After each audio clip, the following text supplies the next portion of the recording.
मेरे पति सिकंदर एक महान विश्व विजयी हैं और आज तक युद्ध में उनके सामने कोई नहीं टिका, किंतु भारत का एक छोटा सा राजा पोरस नाम का उनसे टक्कर लेने के लिए देखो कैसे खड़ा है। हाँ महारानी जी, आप ठीक कह रही हैं। राजा पोरस बहुत ही बलवान और वीर पुरुष है। आज तक उनसे युद्ध में कोई नहीं जीता और राजा सिकंदर उनसे जीत पाए यह संदेह है। महाराज सिकंदर भी एक महान वीर हैं और वो पोरस को जरूर हराएंगे। महारानी जी, मुझे डर लग रहा है कहीं पोरस से युद्ध में राजा सिकंदर के जीवन को खतरा ना हो, क्योंकि उनके पास एक विशाल सेना है और उस विशाल सेना में बहुत से सूरवीर हैं। तो हम क्या करें हेलेना? हमारे पति सिकंदर वापस जाने के लिए तैयार ही नहीं है। अब हमें ही कुछ करना होगा। एक उपाय तो है महारानी जी, किंतु उसमें बहुत ही खतरा है।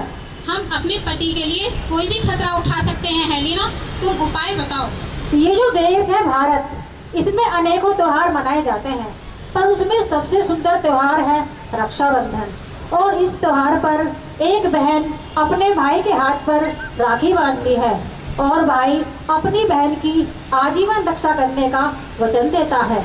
यदि बहन इस दिन कुछ और भी मांगे तो भाई उसे भी दे देता है। ये क्या कह रही हो हेलेना? मात्र एक धागे के कारण क्या कोई व्यक्ति आजीवन वचनबद्ध कैसे हो सकता है? हमें यकीन नहीं होता। हाँ महारानी जी, हम यूनानियों के लिए ये समझना बेहद ही कठिन है, किंतु ये सत्य भी है। आज रक्षाबंधन का पर्व है। तो इससे क्या होगा?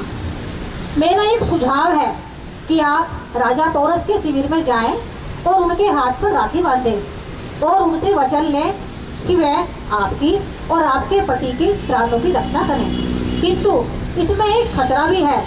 कहीं शिविर में पहुंचने से पहले अगर वहां के शत्रु सैनिकों ने आपको देख लिया तो इसका भयंकर अंजाम हो सकता है।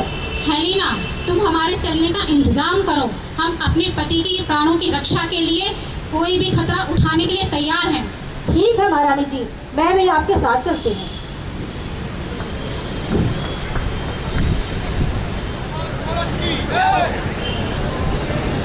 सेनापति, आप झेलम के पूर्वी तट से यमन सेना पर आक्रमण करोगे और मंत्री, आप झेलम के पश्चिमी तट से यमन सेना पर आक्रमण करेंगे और हम स्वयं आगे से घेर कर उन्हें मारेंगे।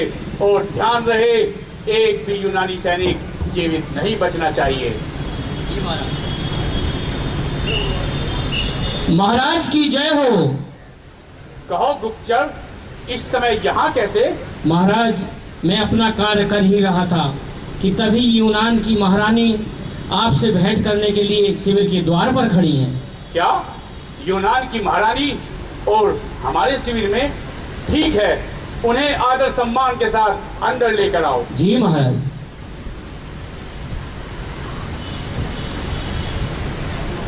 महाराज की जय हो। यूनान की महारानी का हमारे शिविर में स्वागत है, पधारिए। आप कितने वीर पुरुष हैं और आप में कितनी शालीनता है कि आप अपनी शत्रु की पत्नी को भी इतना सम्मान दे रहे हैं। धन्य हैं आप।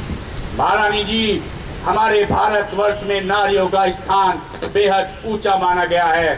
हमारे यहाँ नारियों की पूजा की जाती है। हमारे तो ग्रंथों में भी लिखा है, कहाँ जहाँ नारी का सम्मान और उनकी पूजा की जाती है वहाँ देवता बसते हैं। महारानी जी, आप अपने उद्देश्य से भटक रही हैं। आप अपना कार्य पूर्ण करिए। आप किस कार्य की बात कर रही हैं? आज रक्षाबंधन का पर्व है और मैं आपको राखी बांधकर अपना भाई बनाना चाहती हूँ। लेकिन महारानी, आप हमें अपना भाई क्यों बनाना चाहती हैं? हम तो आपके पति के शत्रु हैं। क्योंकि मैं एक वीर पुरुष की पत्नी हूँ और एक वीर पुरुष की बहन कहलाना चाहती हूँ, क्योंकि मेरा कोई भाई नहीं है।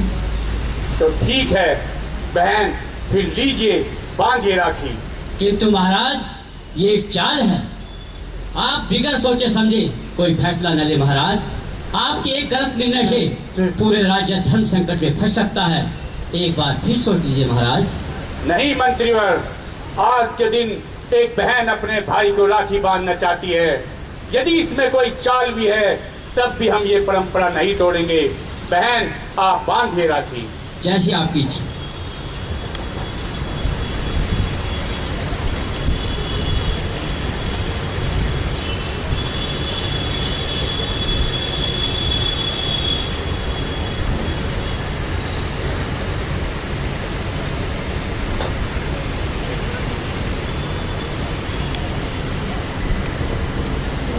से कामना करती हूँ कि मेरे भाई की उम्र 1000 वर्ष की हो। हम भी अपनी बहन की लंबी उम्र की कामना करते हैं। आप सदा सुखी रहो बहन। महारानी जी, अब आप मांगिए। आप क्या मांगना चाहती हैं बहन? हम आपको वचन देते हैं, यदि आज के दिन आप हमारे प्राण भी मांगोगी तो हम निसंकोच आपको दे देंगे। आप मांगिए। क्या भाई, जिसकी कलाई पर राखी बांधकर मैंने लंबी उम्र की कामना की है, मैं उसके प्राण कैसे मांग सकती हूँ? मैं तो बस इतना सा वचन चाहती हूँ कि युद्ध में आप मेरे पति सिकंदर की प्राणों की रक्षा करें, उन्हें जीवन दान दें। बहन, आपके पति सिकंदर हमारे शत्रु ही नहीं बल्कि एक महामारी हैं। यदि हमने उन्हें जीवित छोड़ दिया तो वह पूरे भारतवर्ष को तबाह कर देंगे। आपने तो बहन हमें धर्म संकट में डाल दिया। तो क्या भाई, आज एक बहन भाई के यहाँ से खाली हाथ चली जाएगी? क्या ये राखी सिर्फ एक आज धागा बनकर रह जाएगी? जाती हूँ भाई, इतिहास कहेगा कि एक भाई ने राखी का वचन नहीं निभाया। चलो हेलिना। नहीं, ठहरो बहन। हम आपको वचन देते हैं कि युद्ध का परिणाम चाहे जो भी हो, लेकिन हम आपके पति को नहीं मारेंगे। हम जीते या हारें, हम आपके पति सिकंदर को जीवन दान देंगे। हम नहीं चाहते कि कल को एक इतिहास यह कहे कि एक बहन अपने भाई के यहाँ से रक्षाबंधन के दिन खाली हाथ वापस चली गई। धन्य है आप भाई, और धन्य है वो माँ जिसकी कोख से आपने जन्म लिया, और धन्य है ये भारत भूमि जिस पर आप जैसे वीर पुरुष राज्य करते हैं। और आज ये रक्षाबंधन का पर्व भी धन्य हो गया। चलो हेलिना।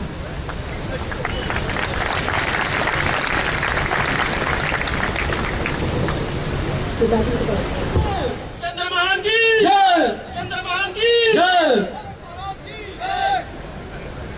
सिकंदर, मैं तुम्हें युद्ध में इन निर्दोष सैनिकों की जान बचाने के लिए एक सलाह देता हूं कि युद्ध का निर्णय सिर्फ तुम्हारे और हमारे बीच लड़कर हो, ताकि इन निर्दोष सैनिकों की प्राणों की रक्षा की जाए। ये मेरी तुम्हें चुनौती है। लगता है बोरस तुम डरे हुए हो। तुम युद्ध के परिणामों से डर गए हो। अरे, युद्ध में तो सैनिक मरते ही रहते हैं और तुम हमें चुनौती दे रहे हो। क्यों सेल्यूकस? महाराज, पोरस से अकेले युद्ध करने की भूल न करें, क्योंकि हमने सुना है कि यह निहत्था होते हुए भी शेर का शिकार कर लेता है। अतः महाराज, आपसे अनुरोध है, कृपया इसे युद्ध के लिए ललकारें कि युद्ध का फैसला तो सिर्फ युद्ध से होगा। सेल्यूकस, क्या तुम सिकंदर को कायर समझते हो, जिसने मैसेडोनिया से लेकर हिंदुस्तान तक आधी दुनिया को रौंद दिया, और तुम उससे कहते हो तुम पीछे हट जाए? नहीं महाराज, मेरा कहने का तात्पर्य यह नहीं था, किंतु युद्ध के दौरान साम दाम दंड भेद कुछ भी जमाया जा सकता है। अतः महाराज, इसमें इसकी कोई चाल हो सकती है। तुम ठीक कहते हो बोरस। युद्ध का फैसला तो युद्ध से होता है, और युद्ध में तो लोग मरते ही रहते हैं। हमें तुम्हारी चुनौती अस्वीकार्य है। युद्ध करो, युद्ध। तो ठीक है, फिर युद्ध ही सही। यूनानी सैनिकों, आज आतंकित कर दो इस धरती को और दिखा दो सारी दुनिया को कि यूनान से श्रेष्ठ योद्धा पूरी दुनिया में कहीं नहीं होते। आक्रमण! आक्रमण! आखिर तुम मेरे सामने आ ही गए सिकंदर। सिकंदर के सामने तो अच्छे अच्छे योद्धा घुटने टेक देते हैं। तुम चीज क्या हो बोरस? लगता है अभी किसी भारतीय योद्धा से तुम्हारा पाला नहीं पड़ा, वरना इतनी बड़ी बात नहीं कहते। तो आज एक भारतीय योद्धा भी सही, आओ मेरे बार का सामना करो।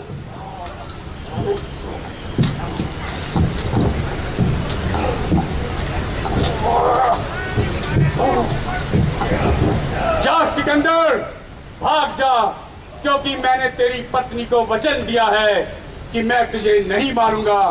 आज इस राखी के पवित्र बंधन ने तेरे प्राणों की रक्षा कर ली। जा, भाग जा, मैं तुझे जीवन दान देता हूँ। पकड़ से।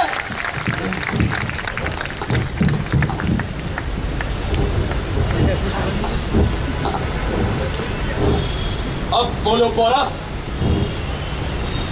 तुम पराजित हो, युद्ध बंदी हो। बताओ तुम्हारे साथ कैसा व्यवहार किया जाए। वही व्यवहार किया जाए जो एक राजा दूसरे राजा के साथ करता है, क्योंकि मैं अब भी राजा हूं। मैं तुम्हारे उत्तर से संतुष्ट हुआ, छोड़ दो इसे। तुम धन्य हो बोरस, जो तुमने अपनी एक राखी के वचन को निभाने के लिए सत्य को जीवन दान दे दिया। मैंने न जाने अनगिनत देश जीते, न जाने कितने देशों में घूमा, लेकिन भारत जैसा देश नहीं देखा जहां एक धागे से वचनबद्ध होते हुए कोई व्यक्ति अपने सत्य को प्राणदान दे देता है। धन्य है देश भारत, और धन्य है पोरस जैसा भाई, और धन्य है ये रक्षाबंधन का पर्व। मैं पूरी दुनिया में कहीं नहीं हारा, लेकिन इस भारत की महान परंपरा से हार गया। मैं, ये सिकंदर, इतिहास गवाह है कि किसी के सामने नहीं झुका, लेकिन आज तुम्हारे सामने सर झुकाता है और तुमसे मित्रता की मांग करता है। नहीं सिकंदर, एक मित्र मित्र होता है, और एक मित्र कभी दूसरे मित्र को दुखी नहीं देख सकता है। अब हम मित्र हैं, आओ आओ इस रक्षाबंधन के पर्व पर शांति और खुशियों का पैगाम दें।